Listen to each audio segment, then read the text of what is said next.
အင်ဂျဲအခု TikTok channel ဘယ်လိုမျိုးထင်မြင်ပါလဲခင်ဗျထင်ပါလဲဗျ ဟော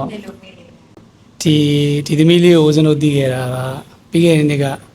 ဒီ TV တကယ်ကန်တော့နေခဲ့လေဆရာတော်ကြီးရဲ့အကြောင်းမှာအင်တာဗျူးတွေဖြေတာကိုစသိတယ်ဟိုဒီတဲ့အပြင်ဟို channel ဘလိုဝိုင်းလေးတွေလည်းတူတူထော်ထားရသိတယ်သိချင်တယ်ဆိုတာကငယ်ငယ်ရွယ်ရွယ်နဲ့ဘာသာရေးကိုလေ့လာလိုက်စားတာရဲ့အင်္ဂလိပ်စာကိုကလေ့လာနေတော့သူပြောတာတွေကိုက listening skill လိုချင်တာရဲ့အကြောင်းအဲ့လိုလေ့လာပြတယ် ဒါလည်းညီမလေး TikTok channel ဘယ်လိုမျိုးထင်မြင်ချက်ရှိပါလဲဗျ ဒီထက်ပို့ပြီးတော့ဒါဒီဗုဒ္ဓဘာသာရဲ့ဒါအနေချုပ်ဒါတွေသိကျင်တာလေးတွေပေါ့နော်မိမြန်းခဲ့တယ်ပေါ့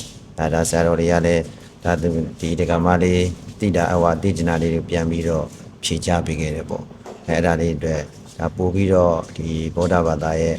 အမြင်ရှုထောင့်ကလေးတွေကိုပို့ပြီးတော့ကျေပြန့်သွားအောင်တခြားနိုင်ငံကလည်းသိသွားအောင်ဒါအင်္ဂလိပ် translate လေးနဲ့ပြန်လုပ်ပြီးတော့ပို့ပြီးတော့ကောင်းတယ်ပေါ့နော် ကျေးဇူးတင်ပါတယ်